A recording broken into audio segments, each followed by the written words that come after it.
Welcome. You are entering CCNA's studio in STEM City, USA.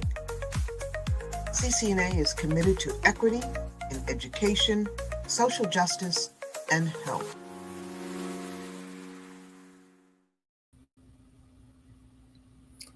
Good evening. My name is Jim Page. I'm the Exec Director for CCNA. And let me first thank all of you for joining us this evening.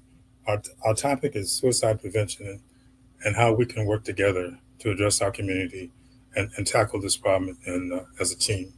So let me first welcome my favorite Councilwoman Jacinta Green, to give us words of welcome. Councilwoman, come on board, please. Thank you so much, Colonel Page. It is an honor to be here tonight.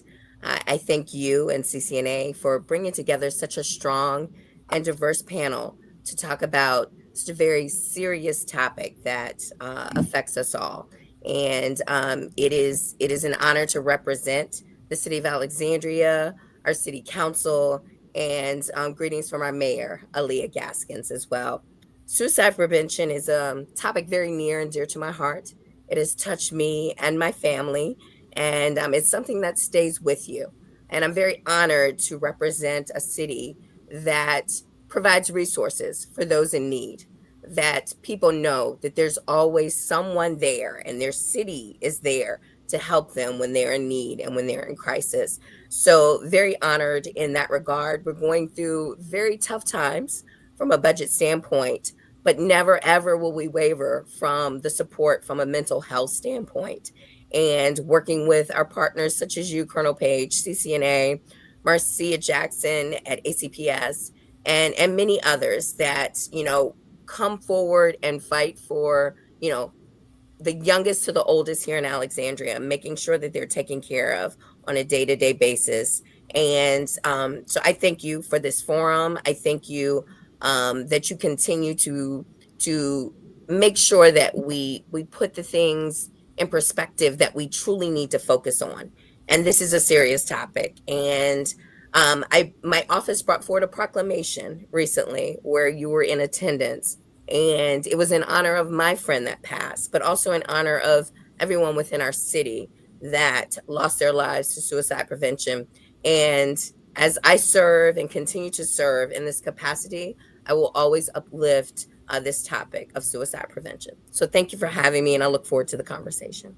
I'm really glad that you could join us. And before you leave this evening, I want to talk a little bit about last evening, holding the candle for our Hispanic brothers and sisters, because there's passion and trouble there too. Before we get started, I want to share a quick video with the audience. I'm a veteran, and one of my good friends who's with us this evening did a video for us a couple of years ago that is still timely. In fact, it's evergreen, and it's Dr. Leslie Dillard. Let's cue up the video real quick from Dr. Dillard. Leslie Dillard, a 35-year veteran of the United States Army, and I am proud to serve. But I'm here today to talk to you a little bit about talking. It is okay to say that you're not okay. Just a little bit about my story in this scenario. I am a two-time survivor of suicide attempt, one with pills and one with trying carbon monoxide with a car in a garage. And so I just want to share with you today, God has a purpose for your life. We all are here for a purpose. And it doesn't bode well for us to take ourselves out. If you need help, get help. Get help. It is so important for us to understand that we need to love on one another. We need to take care of one another, especially our veteran community. So I just implore you today, get help. It really is okay to talk. Part of that connection is that Leslie and I do work with homeless vets in Alabama. And that video is kind of our flagship song. So it was a wonderful video. And she also speaks to the Goodwin House here in Alabama. So Leslie travels well, and she's part of our community. So Leslie, I definitely want to make sure that you hook up with Dr. Mellenbach before you leave the studio. because that's the connection for this evening. Let me introduce our guests this evening, and I'm going to have them introduce themselves. We're going to start, bring everybody on one at a time. Uh, Let me introduce Dr. Robin Mellenbach. Dr. Mellenbach, please come on and please introduce. Hi. Thank you very much, Colonel Page, for having me. Okay, we'll come back to you. The next person up is going to be whoever's on the screen would be Dr. Jackson, Marcia Jackson. Good evening. Thank you so much for having me, Colonel Page. I am thankful and grateful to be here to talk about this topic, very important topic. So thank you so much. Dr. Jackson, you got a tough job with the high school and the number of students we have and the number of diverse students in our population. So you got to really, but I found some help for you, and that's Dr. Mellenbach. She's got some stuff that you can use. Next up, Alan Lomax. Hi, Colonel Page. Thank you. I'm happy to be here tonight with all my esteemed colleagues who I think highly of. Okay. And the next one would be, who am I missing? Dr. Dillard. Leslie.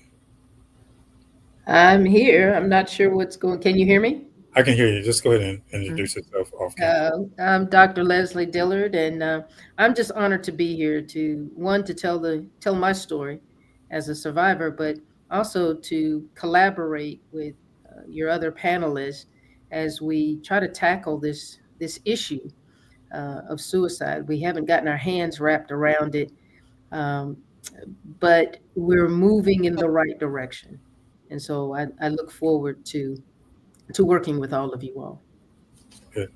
Leslie, since I have you on the screen, a couple of things, and then when I leave you, I'm going to come back to Alan. So if we could just focus on Leslie. Could you talk about, hang on a minute. We just had another guest join us. Alex, please introduce yourself and tell us who you are. Sure. Hi. Thank you for having me. My name is Alexander Silva with the programs team for the American Foundation for Suicide Prevention. Alex, welcome. Alex and our friends from way past, and he's done a lot of work around suicide prevention. So, Alex, I want you to share your story too, and we'll come back to you. So, Leslie, let's start with where you are on the map right now, and then after you, I'll come to Alan to talk about some of the programs here in the city. So, Leslie, tell me what you're doing and where you are. Am actually in Charleston, South Carolina. I'll actually be leaving tomorrow, but I've been here a week working with soldiers.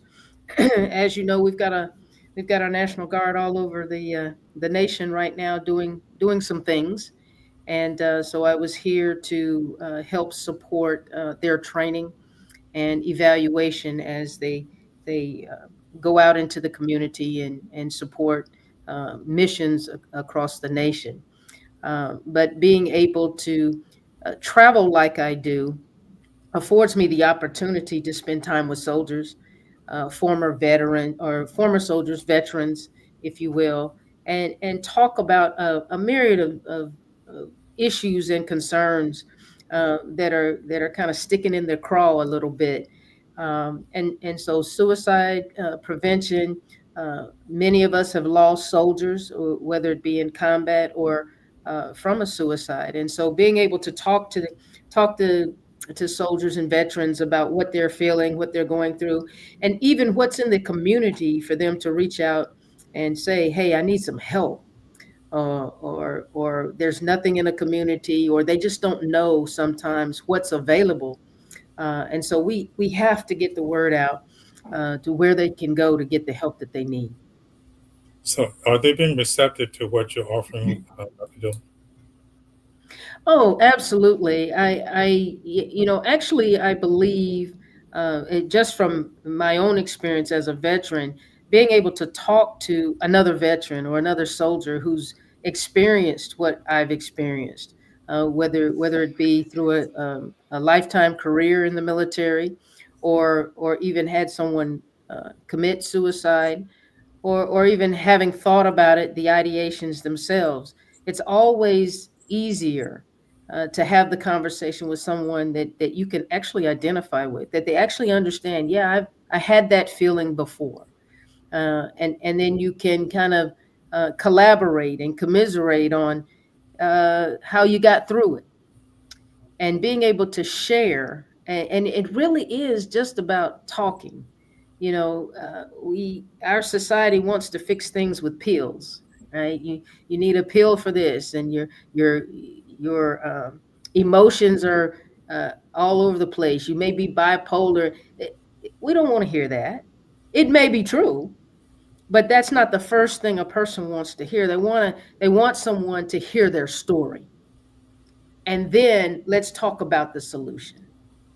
So I believe that if we can approach the situation or problems from that perspective and share, you actually get more people to open up and give you really what they're thinking. And some folks actually have some solutions of their own that they're trying, that don't necessarily involve a whole healthcare system. It's community is what it's about.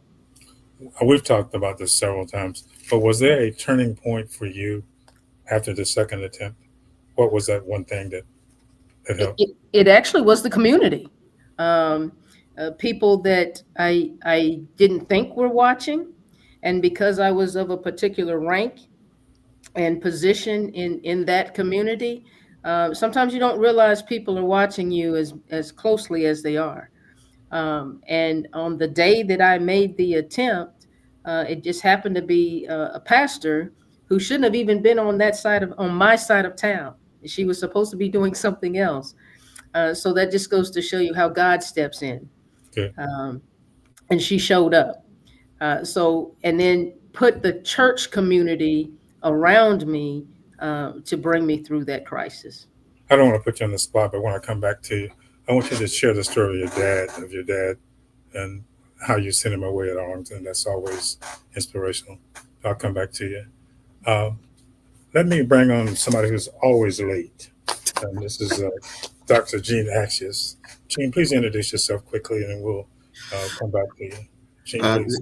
Good evening, everyone. Dr. Jean Axius. A pleasure to be on this call with all of you and to learn from all of you.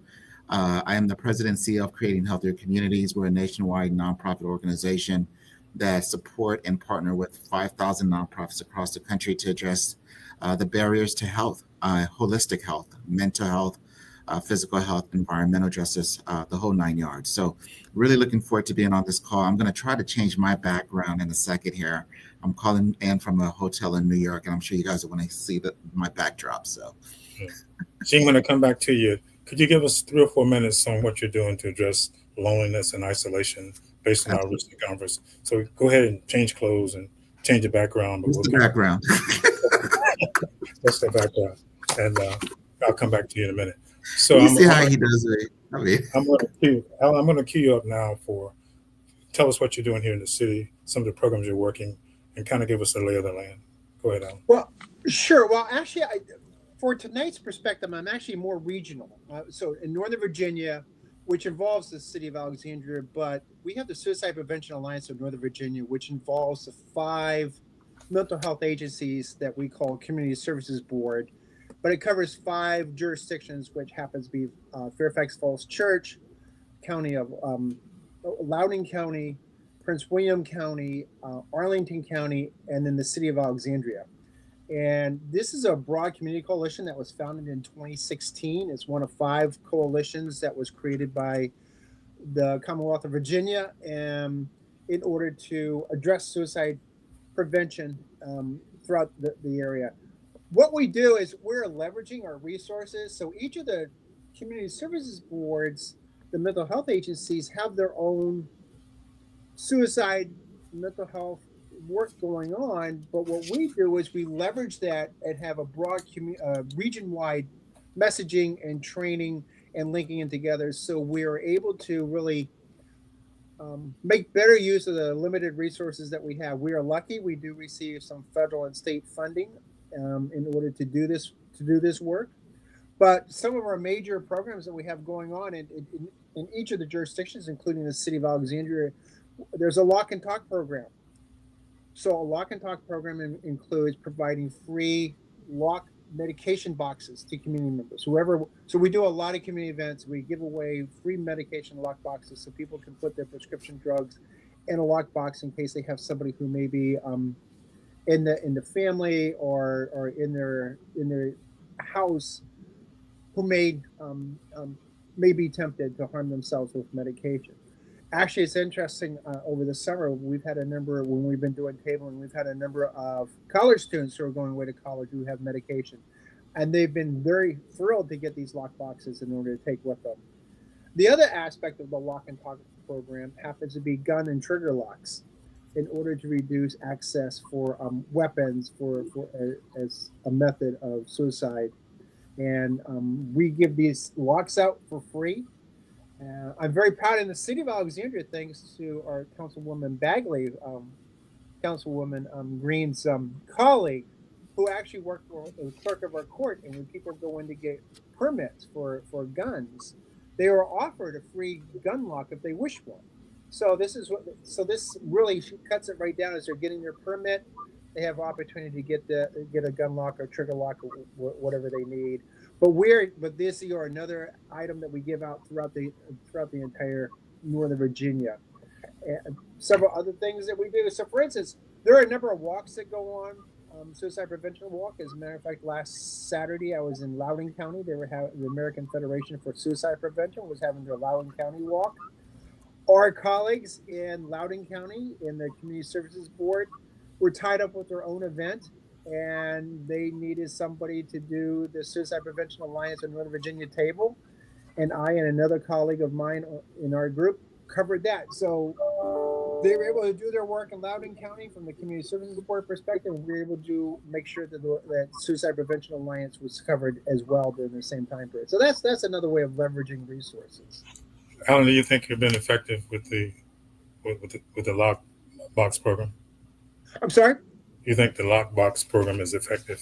I think it's highly effective. I mean, reducing access to prescription drugs, whether it's a child or whether it's an adult in your family, it's a combination lock, and people only can get in if they know the combination. So it causes them that extra time period to think about what they're doing before they can get access.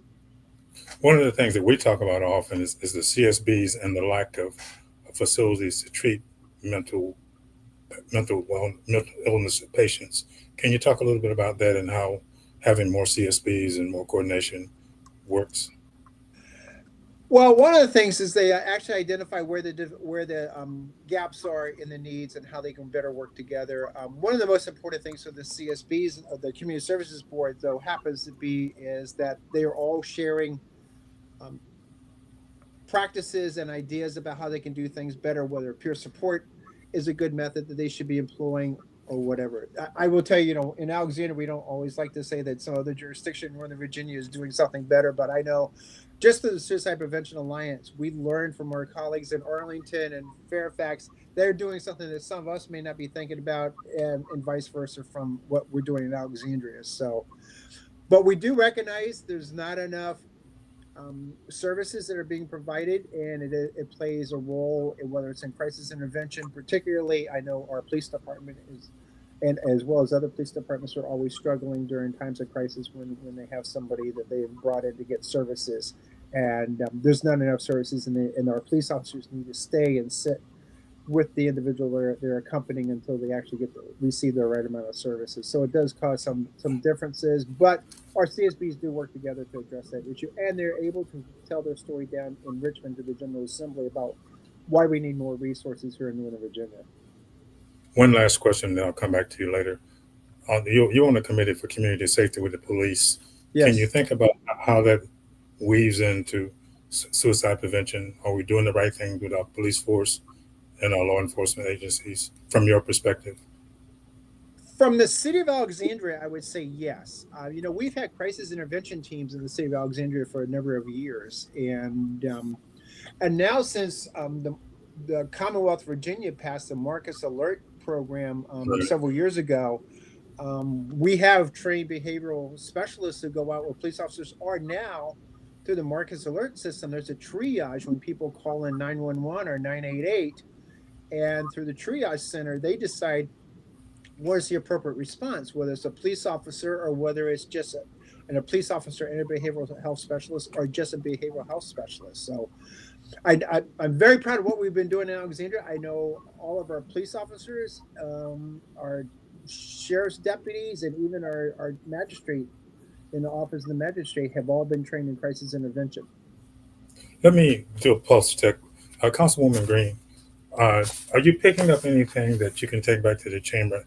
The answer is yes, you have, and that we can look at together. They, particularly from a standpoint of mental health services and continuing to focus on lock boxes, I think there's so much more that we can do in that space to get more, let more people know about access to these things. I think there needs to be a whole campaign around letting people know the resources that we have in the city. I don't think we've capitalized on that yet. Good. Keep taking notes because that's kind of success for us. When you go back into the chamber, we want to put some dollar signs next to some of these suggestions. And Absolutely. They say you drive the money on the council. Oh, so, okay. Yeah. Okay. I'm going to go next to Alex while Dr. Mellenbach queues up her presentation. See how that works, Robin? So Alex, tell us who you are. And Alex, here you are. Tell us who you are, Alex. And what Sure, you yeah, absolutely. Is my mic better now? Yeah, you're good.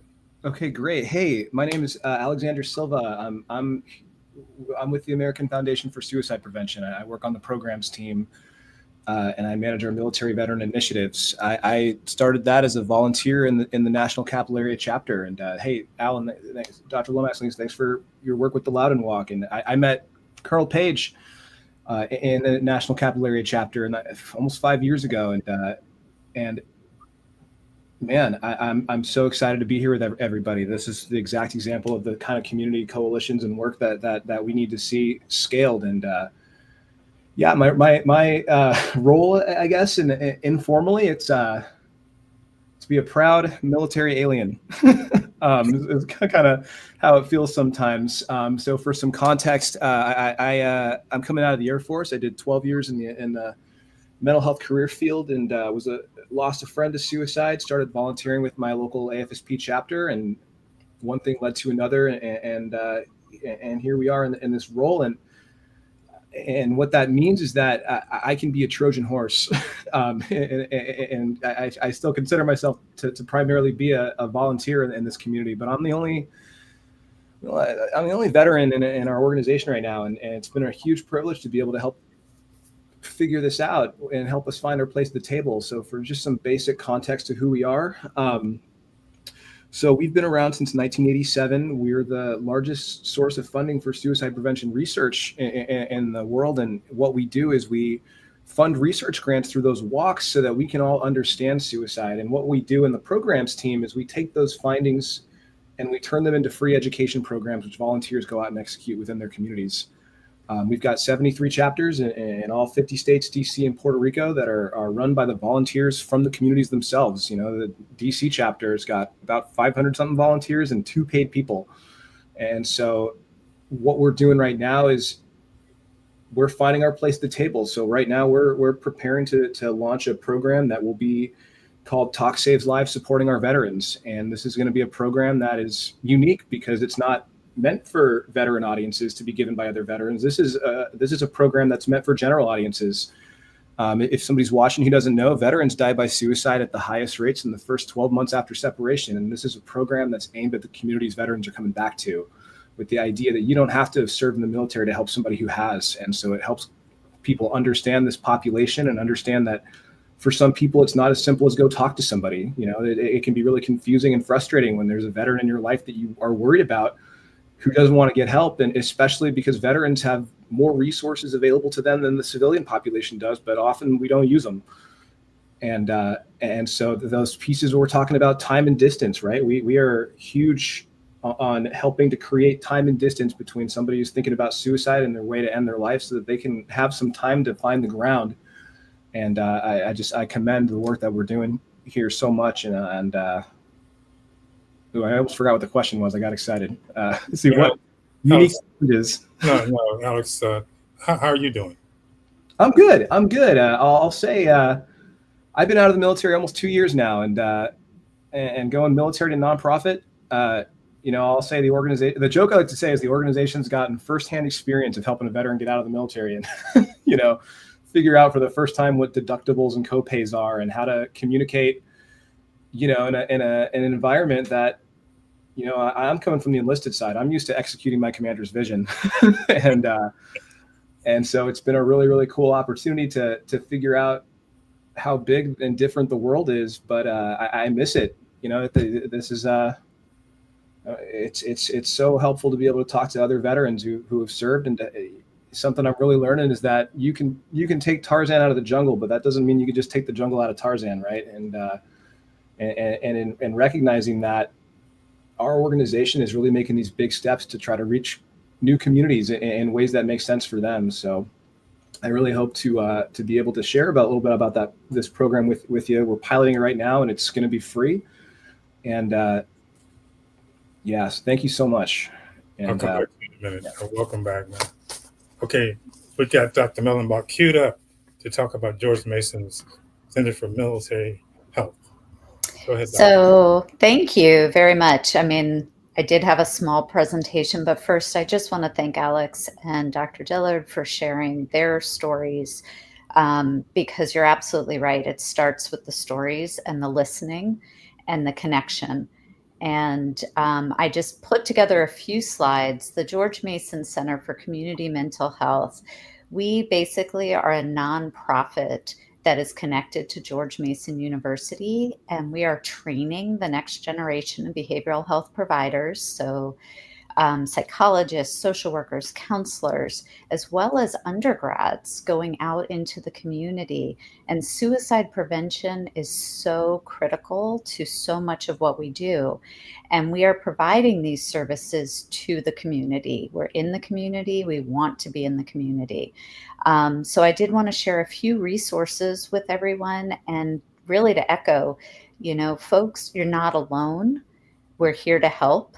There are a lot of challenges around suicide prevention. When I was kind of trying to think of the top three, we have tons of world turmoil and stressors right now. And when I think about our veterans dealing with extra stressors on top of what's going on, we have for our kids, our teens, social media screens is a major crisis because this changes kids' brains. We have chatbots who are basically teaching our teens and telling them that it's okay if they hurt themselves. And then there is exactly what we're saying, the awareness of not only identifying that there is a concern, but then even if you identify there's a concern, where are the resources? And so those are a couple of the things I was thinking about from our perspective on what are some of the challenges. Next slide, please. So what can we do? Because there is hope. I mean, the good news, and I think about AFSP funding research. One of my colleagues, has used some of the AFSP grants to really figure out what type of treatment helps teenagers who are having suicidal ideation. We need to educate people that they're not alone, and it can get better. There's lots of things that can be done to help somebody, whether, again, we're talking about a teenager, we're talking about active duty military, we're talking about our veterans. Connection is key. We are seeing a lot of isolation and loneliness right now, and that absolutely contributes to suicidal ideation. And then we need easy access to resources. So yes, I hear, veterans have lots of resources through the VA, but there still is that stigma of going to the VA. And are there other ways to connect our veterans with resources that are easy? One of the things I like to share is that we have reached more veterans, I feel like, through our center by treating their children. Oh, okay. And, they're willing to bring their kids in. They're willing to get help for their family. And then you start to hear their stories. And then they realize we're not so scary, and that there are things we can do to help. So, I just a couple of quick How resources. do veterans, Yeah. Did Robin, can I somebody? say something? How do Yeah. veterans find out about you? How do they find out So, about where you are in the report? if we do our best to partner with veteran organizations, but there's still, if in all honesty, we need somebody in marketing. I feel like sometimes getting the word out, it's marketing, and that's not our strength. So, um, any ideas you all have, we would love them. Well, you need to talk to Gene Actions. He's got some plans for Veterans Day, along with Hmm. Alexander Silver, and so does Yeah. Dr. Dillard. So go ahead. I'm sorry. No, that's okay. Thanks. Next slide. So I just wanted to share that, through our center, we run and staff 2 emotional support lines. These are great if you can get somebody to make a phone call from the privacy of their home. They're not in crisis. Our goal is to catch them before they're in crisis.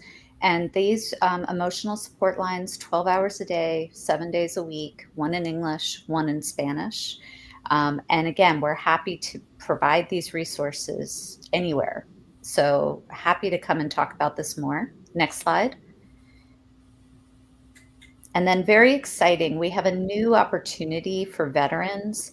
And some of our colleagues are actually doing a treatment protocol specifically for veterans that is free and available to any veteran. I think one of the rule, you have to be in Virginia at the time of services. But this is a way for us and for veterans to have input into the treatment that works for them. And our early veterans that are starting this already have been just very grateful to have the opportunity to get free services. We provide additional free services through our center as well. This is one avenue.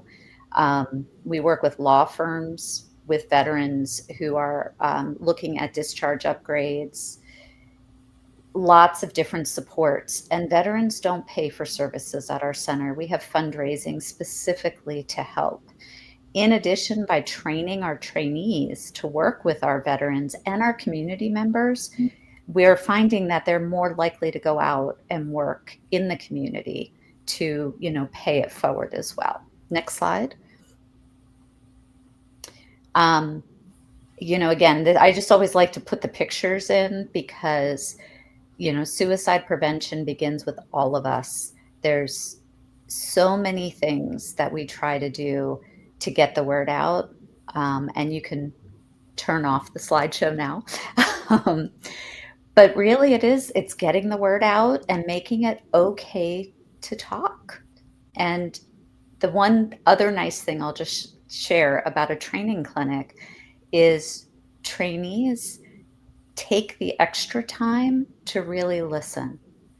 And I have been amazed at the impact both ways, particularly with some of our veterans. It's the first time somebody has sat down with them for 3 to 6 hours to hear their story and then move forward in and make recommendations about what's going to help them. And so again, I think if we could just get the word out that there are resources, there are people who want to hear your story, and that you're important. Dr. Mo, I'm looking at Dr. Dillard. She's got a pensive look on her face. What are you thinking, Leslie?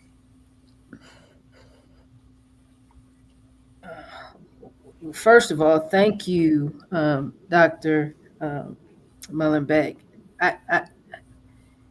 A program like this, if we can get the marketing piece across the nation, is absolutely, I think it would be absolutely pivotal in how we're dealing with suicide in general, but particularly with veterans.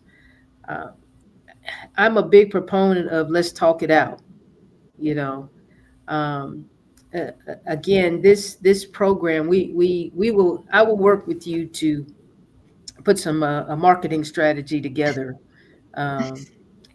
because this is absolutely fabulous.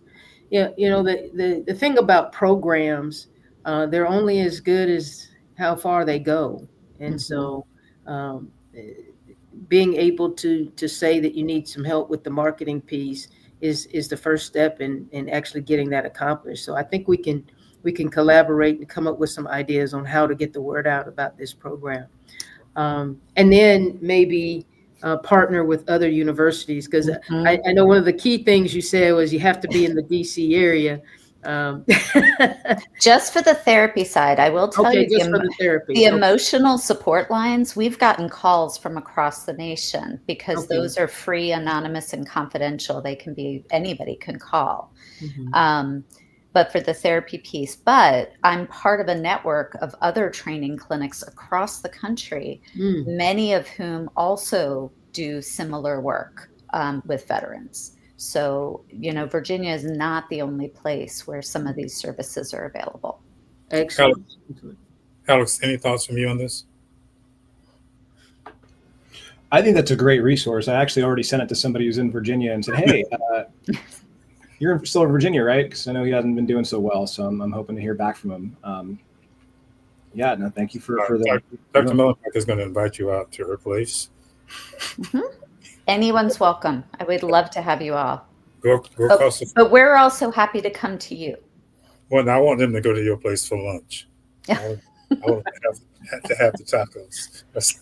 Yeah, I'll be in Virginia for the first time in a while on Monday. So let's Jackie, could you run across the screen how people can log in? I'm getting calls. Currently, I can't get online. So could you run the login for people across the country at the bottom? And then I'm looking at Councilwoman Green, and she's thinking, how can we use Alexandria as a pilot for a program like this? Am I right, Jacinta? I can't hear you. Yeah, send me the information of what you're doing. Of course, I'd love to help be able to elevate those. This is a throw over to Councilwoman Green. Oh, sorry. She can take a position and start a pilot. Can you hear me, Colonel Page? Yes. Your thoughts? Yeah. So I think maybe I could work with Alan and Marcia, and maybe we could, see if we could get something together to work with Dr. Mellenbeck to see if we could get something going in Alexandria. I think, we would be more than willing to be, a city that would pilot something like this. I see Dr. Jackson shaking her head. That's a good start. Mm-hmm. I'm going to take about 30 seconds to queue up our next presenter, and that's going to be Dr. Jackson. But I want to go back to our young late arrival and talk about isolation with Jean. Jean, let's talk about what you're doing to look at older adults and kids in isolation. Go ahead. No, I really appreciate this conversation. And I want to just thank all of you for sharing the resources and also the perspective and the insights, because I think that we're in such a trying time where things are being compounded on so many different fronts. And the need to really foster community is so key. And as when also Jackie, who've been part of this effort with us at CHC, to really think about ways where we can actually break down this feeling of loneliness and this epidemic of social isolation, which is a huge public health issue. We know that suicide, social isolation, and loneliness are among the most urgent public health issues and challenges facing our time, and it's only getting worse. According to research, nearly half of adults report feeling lonely, and suicide remains one of those key leading causes. That has huge ripple effects, as you can imagine, not just on the family, but also the workplace and also our communities more broadly. I think the other piece to this, too, is the fact that this is just not a personal issue or a personal experience. It's really societal in nature, and we have to adopt that mindset, that this impacts our society more broadly, and that the more that we can think about ways to look at holistic health and address the issues of social isolation and loneliness, the better off we will be. Right now, there's just this huge sense of disconnection. And I think we have an opportunity to look for ways to foster community in innovative ways. So several months ago, we launched a major convening with health systems, employers, nonprofits, community organizations, advocates, you name it. And what we were intending to do was bring people together from different walks of life, different sectors, different communities, with the hopes of fostering community and looking for ways where we could collaborate around ways in which we can really create a better culture of connection, meaning the fact that connection is a form of health and it's a form of wellness. And how can we do that? And what are the different ways to foster that? And we thought that by creating and bringing and co-convening these amazing leaders and community advocates in the same room, that we can start to really look at solutions that can really start to foster a sense of more connection. Because oftentimes we don't know unless we see some of the warning signs or really start to have these conversations. And in order to have these conversations, oftentimes it requires a sense of trust. And in order to have that sense of trust, it also requires a sense of vulnerability. And how do we do that from a system standpoint, from a community standpoint? That whether you're actually interacting with a physician, or you're interacting at the barbershop, or you're out at a restaurant, or you're at the bank, or you're on a university campus, whatever the case may be, how can we ensure that we're creating an ecosystem that really starts to address these issues in a very meaningful and intentional way? And how do we ensure that we do that for everyone? And also, as the data tells us, that some communities are just disproportionately impacted, whether it's veterans, whether it's older adults, whether it's communities of color, whether it's individuals with limited or no resources. So we have an opportunity here to think about the tools that we're sharing tonight, but also the opportunity to think about how are we going to collaborate after this call is done? How are we going to partner and ensure that no one is actually falling through the cracks? And that's what I get excited about, because at CHC, what excites me and what excites our organization is the fact that it is through mobilizing partnerships, and it's at the intersections that you can really find those meaningful solutions to ensure that no one is left behind and no one falls through the cracks. And as someone said on the panel, let's talk it out. Let's talk it out. So that's a little bit about the organization. We're, again, 5,000 strong in terms of nonprofit organization that we engage with, but we engage with them with the purpose of driving and addressing the barriers to health, holistic health, looking at exactly how can we change the systems or the lack thereof in a way that ensures that people can wake up every single day, feel seen, feel valued, feel a sense of community, however they might define that, and have agency in driving towards the resources that they actually need. Dr. Mellenbach, quick thoughts on what Jean just shared. I think it just spot on. I really appreciate all of the comments, because this connection, this community is so needed on so many levels. Again, and I was thinking as you were talking, we're talking youth all the way through senior adults with specialty populations, with folks who don't have resources, and how do we help those folks who don't have financial resources know that it's okay to reach out and where to reach out. So yes, this, I think it just hitting it right on the head. Colonel Page, if I could just make one more comment, one of the other very brand new programs we're doing, that we're working with a couple of community partners at the center right now, is the Youth Mental Health Corps through Serve Virginia and AmeriCorps.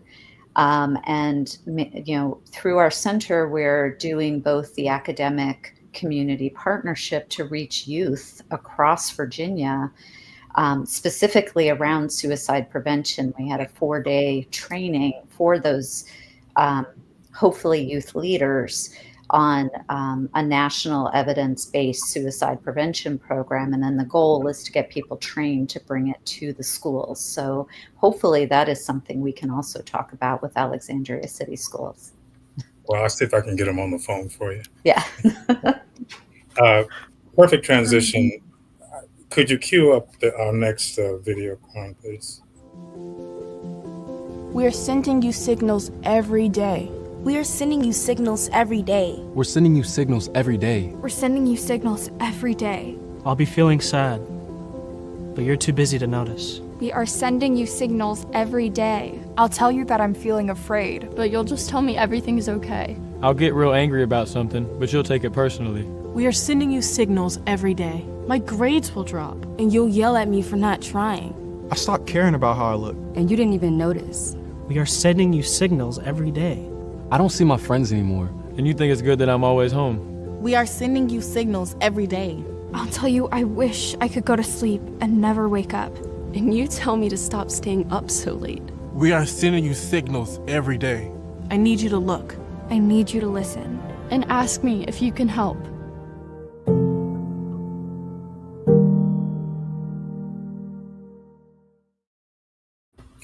Marcia. Wow. I appreciate this conversation so much because our kids do send us signals and sometimes we miss them. And unfortunately, I have a story like many of you of a young person who completed a suicide, and I'll never be the same and his family will never be the same as a result of that. And he lived in a different state from me, but I know he was sending signals to both his parents who were educators, and he's no longer here. And so I am here tonight to just say to every young person, there is support. They're supporting your school. Every young person in the city of Alexandria schools, we have trained professionals who are ready, willing, and able to respond to your needs, whatever those needs are. We have psychologists, we have social workers, we have counselors, we have school nurses, we have administrators, we have teachers who care about you and want you to get the support that you need. And so what that support looks like for any parent who might be suffering in silence, see their child sending the signals but not aware of what they need to do. Please reach out to your school. Please reach out to call the front office, ask for a counselor, a nurse, a social worker, a psychologist, a school administrator, talk to the teachers, and just let us know what's going on with your child. Don't suffer in silence. This conversation normalizes this issue of suicide, and it is not putting an idea of suicide in a young person's head to ask them, are they feeling suicidal? I want to just dispel that myth that if we talk about suicide, then kids will start thinking about it and then they'll do it. That is not how it typically works. We want to talk about suicide. We want to talk about mental health. We want to talk about the supports that are available in the schools as normally as we talk about the football game that they're going to on Friday night, or the art class that they enjoy. We have to start normalizing this conversation, and our staff in the schools are trained. And so again, when we find out a student has written something, gestured something, said something to their parents or maybe to a friend, and peers are really important in this because sometimes they will have conversations with their friends and a friend might say it in a joking manner. But if a friend says something that is concerning, or I don't think I want to be here, or sometimes kids use language that says, something that's concerning, but pay attention to those things and tell someone. And we have a suicide risk assessment protocol that we followed. Our staff are trained. And so we are ready to support our students. We look to support our students. We know that there are students who are feeling suicidal or who may have attempted suicide at some point. We know that some of our students use unhealthy coping strategies like substances, and we have substance abuse counselors who can work to support our students. We know that sometimes students are dealing with violence in their home, or they're dealing with violence in the community that places stressors on them. So we have these resources in the school, and I just want to make sure that our students and our families know that we are prepared to support any student who might be feeling suicidal, any student who may have attempted suicide at some point. We are ready, willing, and able to support. We do have opportunities during National Suicide Prevention Month to talk about suicide in our schools, and we can do more when it's not National Suicide Prevention Month, to just keep this topic on the forefront. We talk about mental health and social emotional learning, and I'm just learning through tonight that there are ways that we can perhaps even do more to prevent our students from suffering in silence, to prevent our families from suffering in silence. So we absolutely have opportunities during the school day for our students to build skills that will help them cope um, with whatever they're feeling. Sometimes it's just developmental things. Sometimes it's more serious mental health concerns that need to be diagnosed and need to be treated. But for a good number of our students, it's sometimes just something they're dealing with from a developmental standpoint, and they don't have the coping skills or the strategies. Suicide. Yeah. Real quick. Can you walk into a classroom and tell who's suicidal? No, and that is the challenge, right? It's that students can sometimes look like they have it all together and be suffering in silence. That's the challenge. And so having the conversation, families building time into their day to talk about how are you really doing? That question of how you doing, and kids answer, "Oh, I'm good," when they're really not. I want to give you an appreciation for the difficulty of our school system. Diverse population, 16, 20 different languages, aging. Over 100 different languages, 100 different languages, yes. And I guess what I'm saying to you is that these kinds of forums, we envision them as being a tool for you to help. That there's no period, it's a comma. So this Suicide Prevention Month is just a gateway to do something else with the school system. Yes, so when we have sessions, you're always welcome to come and be with us. And the other thing I'd offer to you too, we have some older adults who are looking to be part of the solution. There's programs that people who've been around for a while, retired school teachers, are we making good use of them? It's a rhetorical question. Sure. That. I'm sorry. Alex has a hand. Alex, what you got? Yeah. Hey, Dr. Jackson. Everything. One of the things you said a minute at the start, I just wanted to throw something in on about asking directly and specifically about suicide. That it's so easy for people to think that I'm going to put the thought in their head, I'm going to push them to action, but something that I just, any chance there is to ever say to anybody, it's that when somebody's struggling with thoughts of suicide, it is so hard to tell somebody, even if you really want to. You can plan to, you can invite somebody over, but you're not going to find that time to wedge it in. But when somebody asks directly and specifically about suicide, you're taking the burden off of that person to find a way to bring it up, and you're bringing it up so they don't have to. And that bravery to start the conversation really can save lives, because you're putting it out there for them. And I loved so much what you had to share about that. And thank you. That's all I had to get out of my system. Thank you. Alan, you had a question. Alan, you had something? Yeah, thank you. I there's a major theme. So first off, the Suicide Prevention Alliance of Northern Virginia has a suicide prevention campaign called Ask, Talk, Connect. And when you know somebody's in a crisis, you ask them how they're doing, you talk with them, and you connect them to the resources. Tonight, we've been hearing a lot about talking and connecting. I mean, no matter what program you talk about, it's the talking and the connecting. Those are the two major elements, I think, among it all. Also, we have been evolving as in our communities over the years. Many, although not that many years ago, people wouldn't talk about mental health, and people wouldn't talk about how they were feeling, and they felt that if they told anybody they were struggling, that it would be a sign of weakness. And we have evolved over the last few years, and we've evolved more in as well regarding suicide. Because I know that I've been in community meetings. Colonel Page, you've been in community meetings, and we've been at City Council.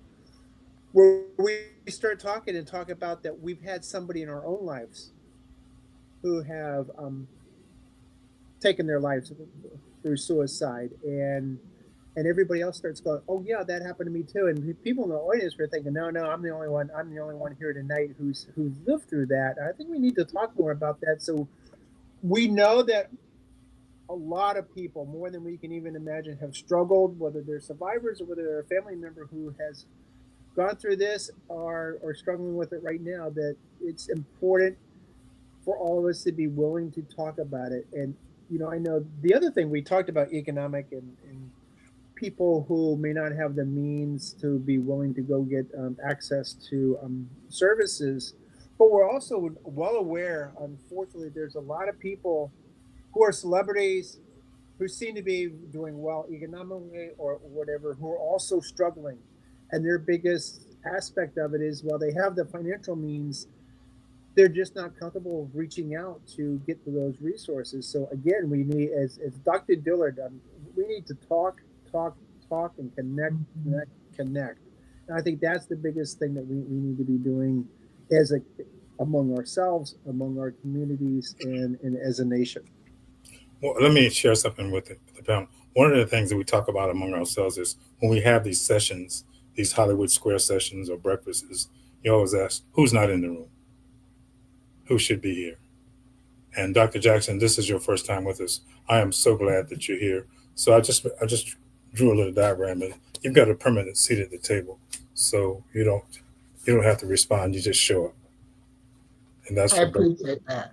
And yeah, I appreciate that. And the social isolation and loneliness is a real topic that I think, deserves additional, conversation, because it is, I believe, yes, an epidemic.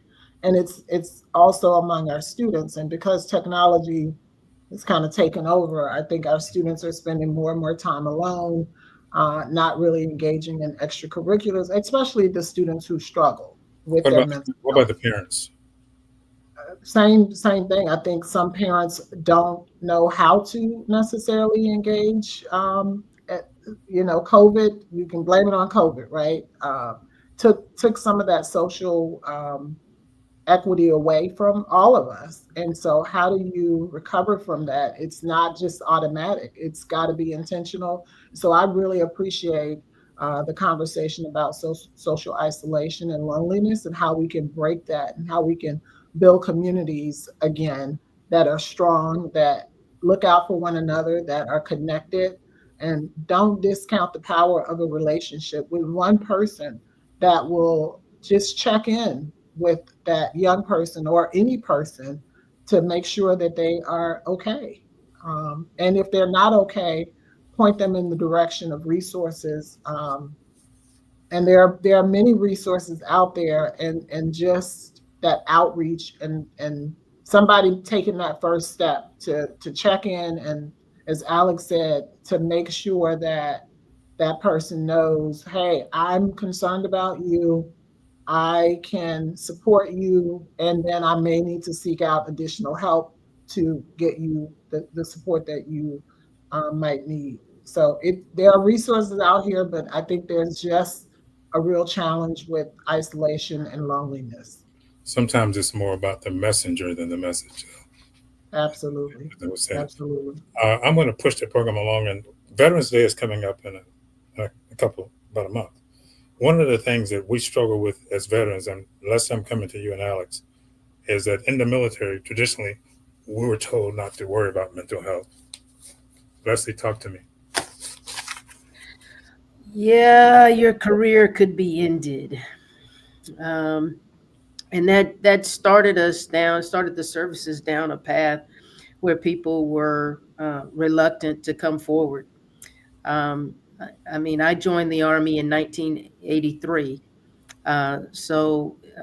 My security clearance, any job that I wanted or had that had me dealing with secure information, didn't necessarily have to be a secret or a top secret, even just confidential information.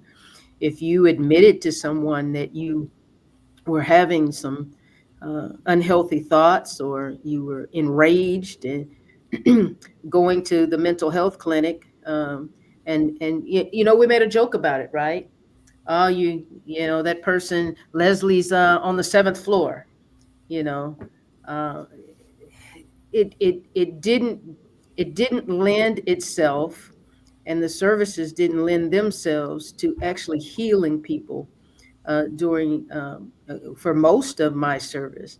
It wasn't until I would say maybe 4 or 5 years before I retired, and I did a 35-year career, that it kind of became a little normalized to say, hey, we need to uh, get our veterans some help, get our soldiers and sailors and airmen, Coast Guard, Marines some help.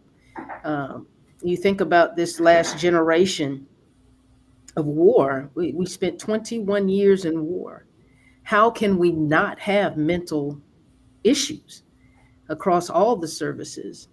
And so it's not until, and this is what angers me, is it's not until something happens, until a veteran shoots up a convenience store, or kills his or her family, or you see the suicide rate increase over time, that, oh, we've got a problem. Oh, we've always had a problem. We just wanted to bury our head in the sand to say, oh, you're a soldier, suck it up, get it done. So I'm glad to be part of this forum and other forums there. We can take the bull by the horns now and say, hey, um, let's take some accountability for the mess we created, and fix it. And Alex, your thoughts, Alex? Yeah, I'll say I left 2 years ago, and I was a mental health flight chief at Joint Base Anacostia Bowling.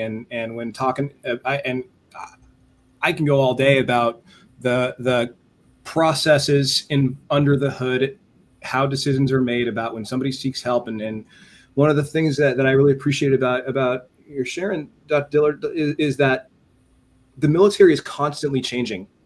And something that I've seen happen a lot, especially because I started doing this while I was in the military and I had no plans to leave. And when somebody talked about veteran stuff, my brain turned off, right? Because I was just waiting to get my uniform off so I can go, reconnect to my first name, and never thought that it'd be so different. But what I often will see is I'll be in the military and I'll talk to somebody who left in the 90s, and the last snapshot that they had of the military is nobody's told them that things are changing, and that man, I'll say that I think one of the bigger issues that it really is, it's hard to change, is that in the military, it teaches you how to be flexible, how to be resilient, how to do a lot more with a lot less, how to work with obstacles, but ultimately it teaches you that you need to change yourself to meet your environment, and not the other way around.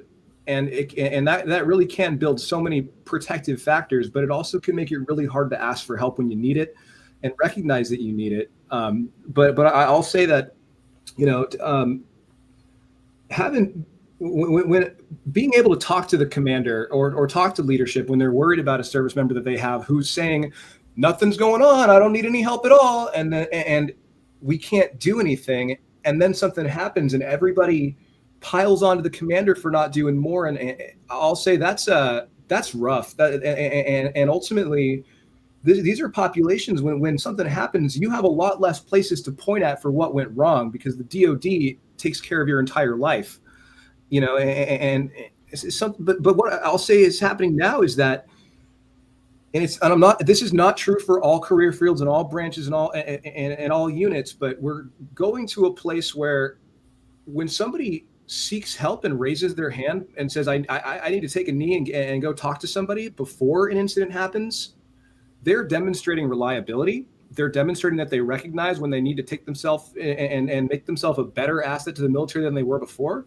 And on top of that, when I see the clinicians in with the limited resources that they have, going above and beyond to protect the service member's career, because they didn't go to college so that they can learn how to hurt somebody's career. They went to college and became providers because they want to help people.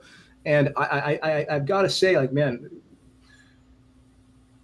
when somebody walks in, and especially when it's substance related, if somebody walks in before they get a DUI, before they have some kind of a major thing happen, and self-identify and say, I want to be better. And at this point, it's gotten to where I don't care what happens to my career.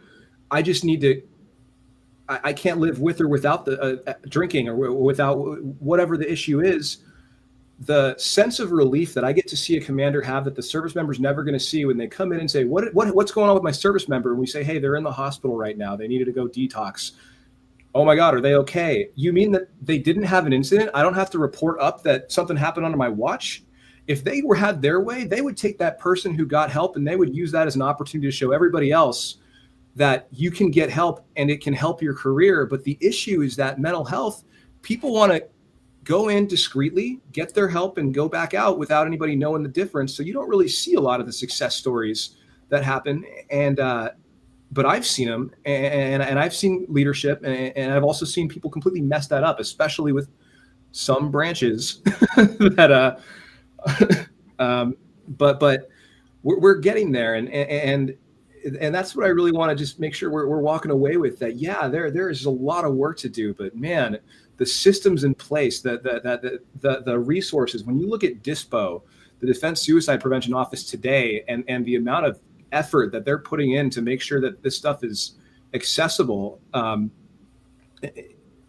man, there's so much to be proud of and to grab onto, and momentum. And I don't want to dismiss the issue and the doom and gloom that really happens, but we do so much measurement based off of how many people are struggling. How much measurement are we doing based off the amount of people getting help and the amount of people that are getting better? I went to a place and they gave me a 22% discount because 22 a day. We're no longer at 22 a day. What am I supposed to do? Tell them the number's lower and get a less discount, right? We have a lot of work to do to help change the magic 22. Where's that number come from? 22. The number comes from the amount of it comes from an oversimplification of an issue that, in my opinion, and I'd say our organization too, kind of erases the nuance to recognize as what has already been said a couple times here, that suicide impacts different groups in different ways. And when we're clumping them all together into a single number, we're not capturing our Native veterans, right, who are dying by suicide at a rate that's increasing faster than anybody else. Women veterans, man, there's so much work to do there. But then if things improve in a different group and we sum them all together and we say 22 or we say 17, we're missing opportunities to recognize where the issues really are and what kind of things we can do to. Basically, 22 is the number of veterans per day who. Not anymore. Not anymore. But that's what started. Let me switch real quick because I'm going to be mindful of your time. I'm looking at Dr. Mellenbach, and when we visited you, and thank you, Alan, for setting that up, visited your facility, it was clear that your place is welcoming for veterans. From what you're hearing tonight, is there a time for Alex and Dr. Dillard to come and spend some time with you? Absolutely. We will make the time whenever that we can get you come in. Our setting, even though it's a training clinic, is very professional, very warm, very welcoming, and we want to make sure that everybody who comes to us feels that warmth and to use the word we're talking about, connection. Knowing that help is available. The other thing I want to run by everybody, there's a thing, and Dr. Jackson, this is to you. What is a purple school? A purple school. Yeah. That is a school that has a designation, and I, forgive me, I don't know all the ins and outs, but I do know that's a school that specifically supports our military families. Right, that's right. In particular, with services and supports. Yes. And we have a military compact, so we work very closely with every school has a military liaison that works very closely to. I think it's Samuel Tucker here. I think it is, isn't it? Samuel Tucker, and I believe that the former principal of Samuel Tucker may be working on that with her new school community at Jefferson, Houston. Yes. I guess I'm sharing with you that there's always connections among us vertically and horizontally. We visited Dr. Mellenbach's place out in Fairfax, it's not on the campus, it's in the city. It's on a major artery. So when we have these sessions, I'm always looking for that next connection. How can we take her facility and help you? There's nothing magic about it, but I would encourage you guys to reach across the aisle and work with each other. And the person who's magical, Alan is a great connector. He knows everybody. Everybody knows him. He has 2 or 3 parole officers. They know each other, so you can get connected through Alan. So what I want to do is give each one of you a couple of minutes to share some suggestions to the audience. I mean, from the heart. Like if I'm talking to a young man down on Braddock Road, tell him something or the family something that gives them hope and suggestions. Nothing scripted, just from your heart. I'm going to start with the older people first. Gene. You matter. Okay. Fair enough. And I say this because of the fact that words matter. And you never know what someone is going through. And you never know what someone is dealing with. And I always raise this question, at least for me, and I'll share with all of you. And that is, to what extent are you better off as a person after interacting with me? Oh, wow. And with that in mind, whether it's a leader, a father, a husband, whatever the case may be, or just a pure, courageous citizen, whenever I see someone, I always say hi. And then I always try in the course of the conversation to give them some words of encouragement, regardless of what they may or may not say. Because the truth of the matter is we're all dealing with something. We're all grappling with something. And if we can just lead with empathy and a sense of humility, frankly, then I think that is how you start the conversation. It's creating interactions of trust, a sense of vulnerability, and saying, hey, I'm trying to figure this thing out too. So you matter. Thank you. Dr. Jackson. Yes, I echo that sentiment, and with "you are enough." There's and I don't know the organization, but I ordered one of their sweatshirts, and it has on the front "you are enough," and on the back it has "dear person behind me," and it's got a whole. Is that your organization? Oh, I see. Okay. That's what makes it. It's not, but I love it. I absolutely love it. Yes. Gene, that's not your fraternity, right? But it's an amazing way to represent for people who might be struggling, right? To stand in a line at the grocery store and see "you are enough" on the front, and in the back, "dear person behind me, your life matters." You never know whose life you might save. So I think taking the time to listen, and I say this for our staff and our students, because I am concerned about our staff who also serve our students. Some of them deal with suicidal ideation. They struggle with their own mental health concerns. And so, just taking the time to listen. And we do have resources. I want to just say, for any staff member that might be listening, we have an employee assistance program that offers counseling, free counseling. I have used the service before. It works. And you can get that free counseling through our employee assistance program, through our human resources department. So if you're struggling, if you're a staff member and you're watching, please also reach out for support and help. You can reach out to our student services department, and we'll get you over to human resources. But take the time to listen, because it could save a life. Dr. Jackson, you and I attended a session back in the summer by ACT Alexandria. Remember that session? I do. Mm-hmm. You had your whole staff there. Why did you do that? Say it one more time. You had most of your staff in that session. Why did you have so many of your staff members there? Well, I think it's important for people to see the faces of the people because sometimes, if you're not familiar with going to get counseling or therapy, or it's a cultural, not a cultural norm for you to get therapy, you might be curious, what do people look like that provide that service? And they look like me, they look like you, they look like, everyday people. So just trying to make sure that people know that we do have resources in the school division. Our entire department works to remove barriers for our students, and we do that in a number of different ways, suicide prevention being one of them, but students experiencing homelessness, which can cause a lot of stress, students struggling with addiction, substance abuse. We have resources in the school, so I just want our parents and our students to know that those resources exist and that folks are ready to help. Take 10 seconds and acknowledge Michael Diggins. I know he's leaving you. You want to say farewell?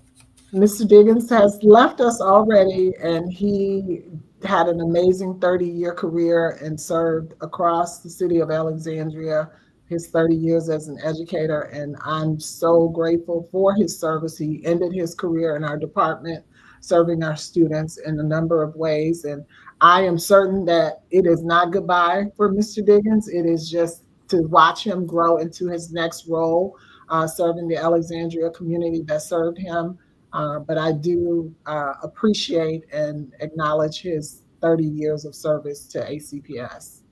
Good guy. Faithful service. Great. Dr. Mallenbach, ma'am, your thoughts? Very similar, I think, to some of the thoughts that were shared earlier.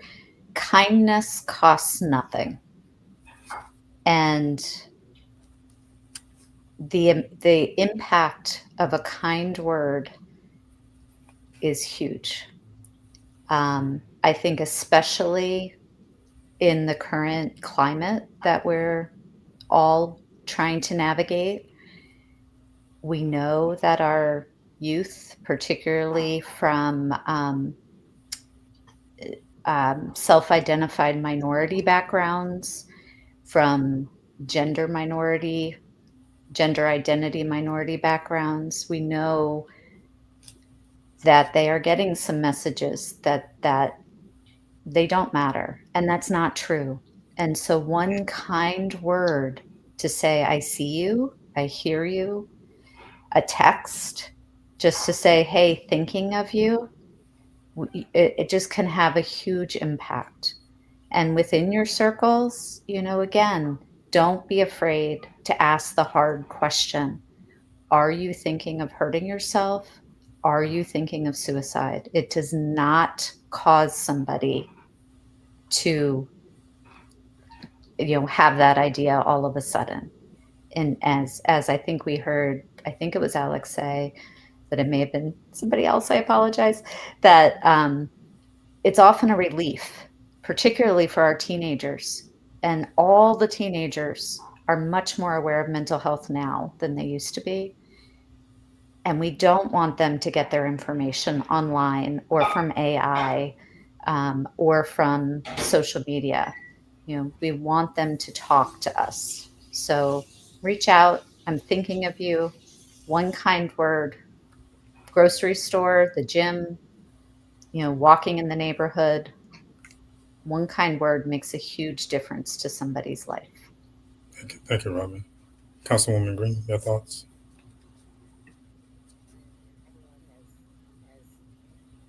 Said such very eloquent things, and you speak from the heart. And it was very hard to talk about for many years, my friend that took her life, but it became easier through time because I started doing things to prevent others from doing that, from taking their lives. So I think, that it was a healing process for me as well. So I'd like to say help is available. You are loved, and basically reach out. Like, you are not alone. You are not alone. You're loved, and help is available. And I lead from a standpoint of, I want to take care of everyone that is a resident of my city, and how I can help others as well. But you got to take care of the people, Leaders have to take care of the people. And that is, how we as a city council lead. That is how our mayor leads.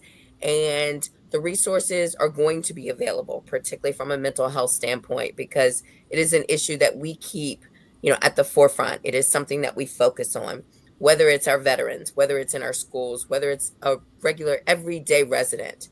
There is help available if you need it. And I'm charging myself to make those resources more accessible, making sure that they know about them. So that's probably the next step for me in working with our communications department. Like, how do we let people know how they can receive this help? So I've taken that and learned myself from this discussion that is something that needs to be worked on. Thank you. Candlelight service, your thoughts from last evening, quickly.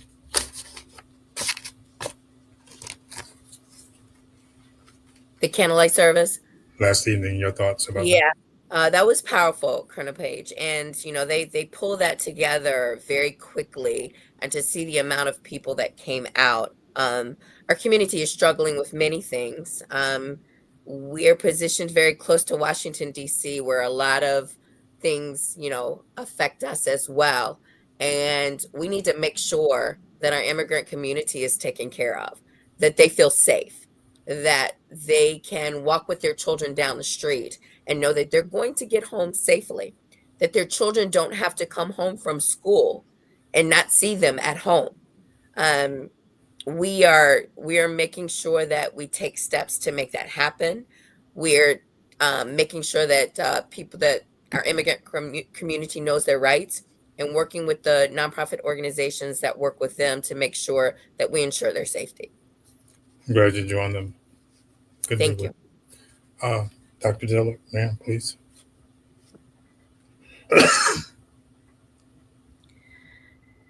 How can I serve you today? We were put on this earth to take care of each other. And we're doing everything but in this current climate. We're encouraged not to take care of each other. But if we all just stop and look at the person on the street to our left or right, in front of us, behind us, and just ask, how can I serve you today? What do you need? Because most folks, we're a prideful group of people, and most folks aren't going to ask for what they need. So as Alex has so eloquently put earlier, open the door, and by asking, how can I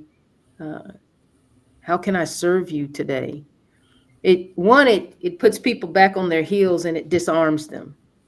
So whatever anger or rage is rolling beneath the surface, it kind of brings a level of peace to say, you know what, I need some help with, or could you help me carry my groceries to the car? Some, again, acts of kindness and caring about your fellow man, that goes a long, long way into opening the doors and opening the conversation that's needed to have to help people get the assistance they need to thrive. Good. Alex, quickly, sir. Yeah, thanks. Suicide can feel like an unsolvable issue, and because of how complex it is. You can't just throw research at it. You can't just throw more support at it. You can't just educate people. You can't just do policy. You got to pull at it from every angle at the same time. And what I want to, for anybody to know is that you don't need to be a doctor. You don't need to be a clinician. You don't need to be a crisis response worker. You can work at McDonald's. It doesn't matter who you are. We all have agency in this issue in actionable ways. And so something that I don't even have a high school diploma. And when I was in the military, being able to come off base and say, I want to help, but I'm not really good at it very much. I'm not much of a party planner.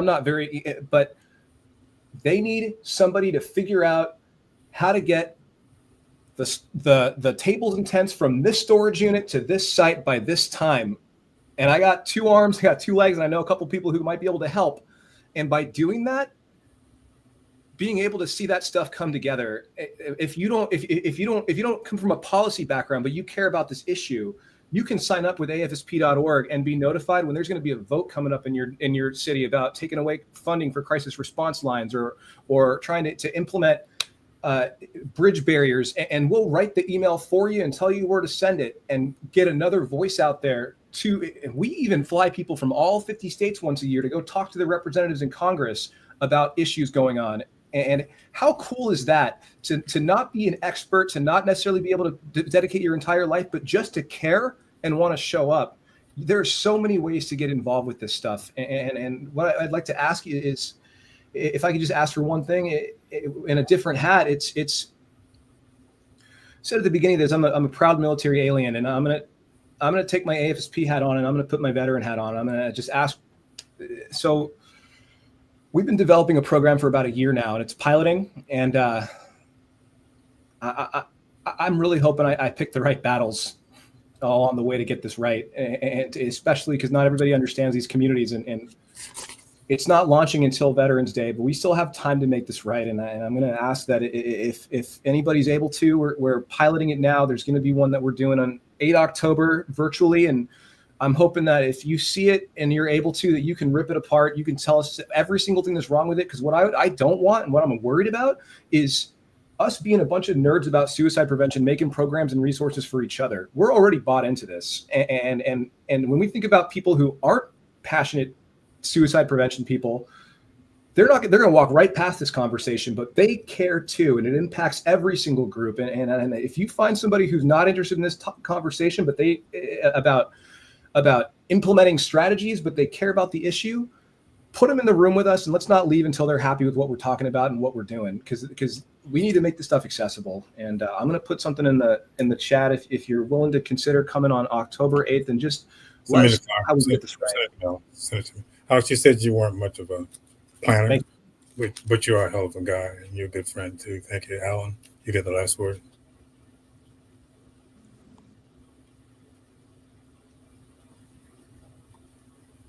Alan? Yes, I'm sorry. I was having trouble. Well, and actually I want to tie this all together, and hopefully Dr. Jackson will appreciate this, is that I would say to that young man, I would ask him, how are you doing? And I would stop and wait for a response. This is something I picked up. I was fortunate enough to have my high school English teacher drill this into us. That don't just say, hey, how are you doing, and keep on walking. You stop, you turn around, you look at the person in the eye, and you wait for a response. Sometimes that will start some of the most important conversations you can have, where people, if you show that you're interested in response, most times people will stop and actually tell you how they're doing. And by having those conversations, it'll be sometimes about whether they're having a bad day and you can talk to them, or whether they're grieving. So that's a life lesson. It's something I learned in high school, but I think is very important about what we're talking about today. So I just wanted to highlight that we can learn important things for mental wellness and suicide prevention from even our high school English teachers. Good. I'm going to shut it down right on time. And I did Alan last because he practices what he preaches. He called me a couple of weeks ago and he said, Jim, you look tired. And he said, how are you doing? And it made a difference because I had to think about it because it was a lot on my mind. And when Alan called me, I said, I think I'm doing okay. But I really wasn't. So when I thought about it, I said, okay. And I just wanted to acknowledge that phone call made a difference in my life. Appreciate it. So we're going to end with a slide that says 988. I'll say to our audience, I hope you've enjoyed this session. I certainly enjoyed it. And we'll see you on the other side.